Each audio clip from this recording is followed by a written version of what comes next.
Also, if my spelling and punctuation isn't right, please don't tell me because it pisses me off. Just what we need, another Jenna. I'm writing for the enjoyment of it, not to be published in some novel. Okay, the thing is, though, you're publishing. This is publishing. You're publishing. You're putting it out there. I mean, This amateur is style. publishing. I mean, yes, fan fiction is technically considered amateur, especially considering when this was written, as opposed to now when, you know, you can pretty much get published because of your fan fiction. Well, I mean, this is still publishing. Yeah. This is still putting it out well, for other people. I'm kind of getting to that point. If people can't read your story, then you need to make changes. It's not wrong for them to say, hey, your spelling's iffy or wrong, you need to fix it so that it makes more sense. But otherwise, great. If you just want to write, that's cool. But it also should be legible. Yeah, and I mean, it's okay if you want to just say, I don't want any feedback.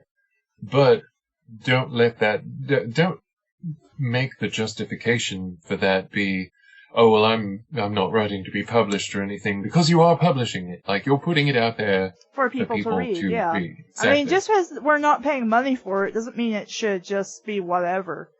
Yeah, I mean, you're still publishing it, so if you want to stop somebody from saying, you know, like, whatever, like, if you don't want feedback, just say you don't want feedback. You don't have to justify it, especially with justification that doesn't really work. Yeah, also, thanks for kind of insulting us. Yeah. For trying to, you know. The author technically got what he or she wanted. Only 2 reviews.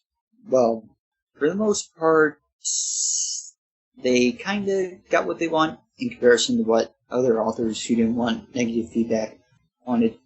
I also wanted to say something. The reason why fan fiction has such a hideous reputation is because, well, it's the internet. No moderation on most sites. If fan fiction went through the same kind of process official licensed books got, it would have a much better reputation today.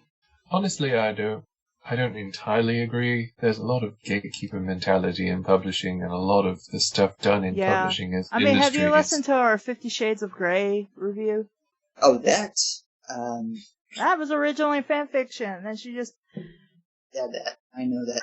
But I was just saying that books don't have the reputation fan fiction has because society is mentally engineered to be discriminatory towards things that aren't in the center of political correctness. Yeah, well, that's what I would say they're more... I don't think it has anything to do with so-called political correctness, and really that's often misused. The thing about fan fiction is, just like the thing about, you know, books in a shop or something, it's people seeing value because they're told it should be valuable. They see value because they're told they're supposed to find it valuable. But if you pick up any book in the store, just because it's been edited or proofread doesn't really make it necessarily a better story. Even if something's written as poorly as this is written, it can still tell a good story. It's just, unfortunately, that so often that isn't the case, and a lot of people aren't willing to slog through something like we do.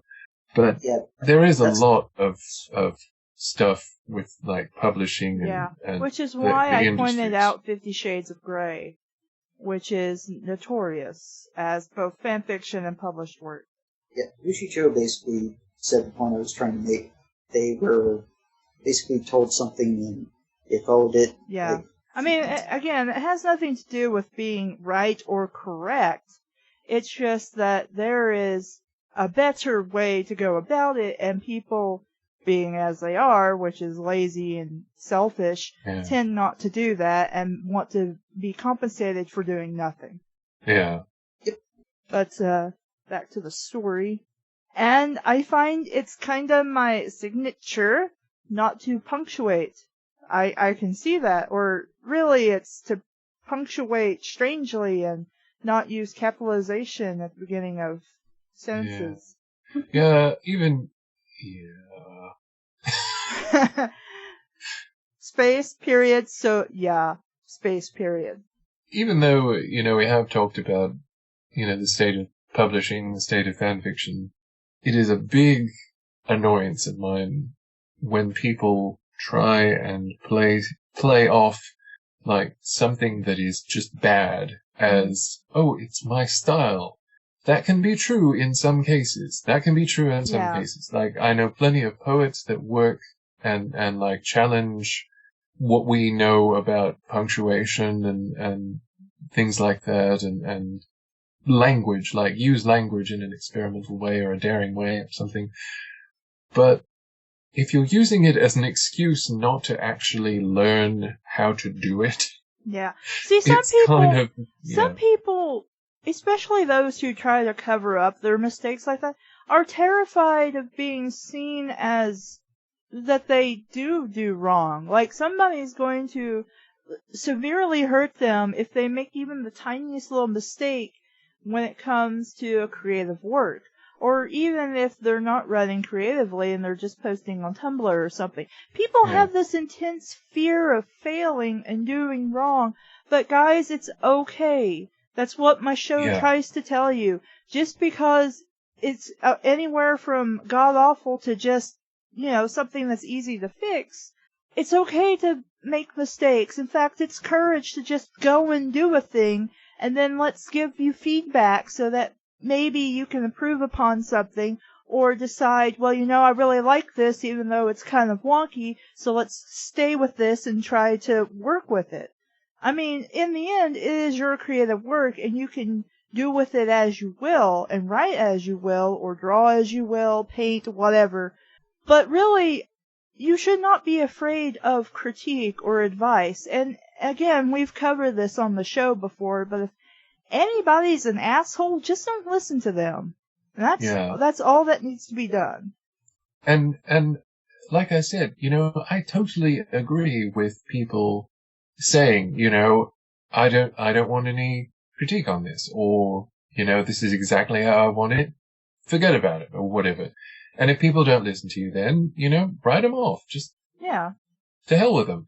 But don't go out of your way to engage anybody who is reading or looking at what you're doing and try and make them feel like, I know you're going to do this. I know it's going to be bad and I don't want it, Sometimes it is, and sometimes it is unfortunate. Like, some sites, I know I have put art and I've had to put a disclaimer like, I don't want this kind of feedback.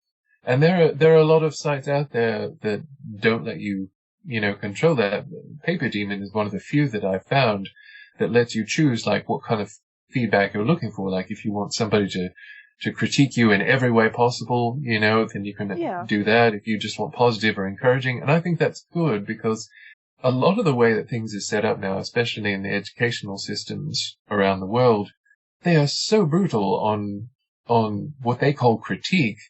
And so much of it is not constructive. It doesn't give people anything to work on, and it doesn't give them anything that the person supposedly critiquing would like to see more of, which is why one of the reasons why I love your shows so much, Cassie, is because you always try and give some constructive element to it, or some suggestion as to how to make it better. And so often in school, especially, that isn't there.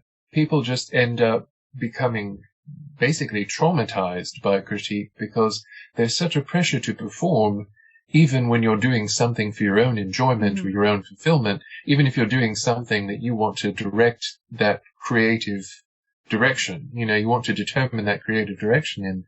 And it does make people just scared of any kind of critique, or resentful, because so many people follow that abusive pattern. So many people follow that pattern of, I'm just going to say something negative, even if it's unsolicited, and presume that I know what I'm talking about, and you don't, Yeah. Well, then there's also the problem of, which I encountered recently, and I have to go and try and correct that, but where you're giving your opinion, but it's mistaken as, like, you don't realize how negative and hurtful you sound. Yeah. Because, when you're writing something, the inflections that you would use when speaking and the body language and the way the face looks, it's not there. So all they have is bland, lifeless typed words. Unless you clarify yourself some. So when you are leaving reviews and things, try to think about how you sound. And try to make sure that the person who will be reading your review and thus perhaps taking your advice is aware that you're not saying this in a negative manner, you're just trying to help. Yeah. Because that can be a thing too. Yeah, it is very challenging to make text have the kind of qualities of your spoken words. And I find sometimes when people haven't heard me speak, they don't comprehend the way I phrase things in text, so I come off a completely different way than if somebody is familiar with how I speak. Because I have, in fact, one of my closest friends now, we would fight like cats and dogs all the time because we only ever talked in text up to a point, and then when we finally talked in voice, it was like, oh, okay, I get it now. Because it's so different. Yeah, I mean, sometimes you just say stuff in chat or whatever, and you're just like, are you mad at me? And you're like, no, why would I be mad at you? Well, what you said, and I'm like, I wasn't saying that seriously, it's sarcasm.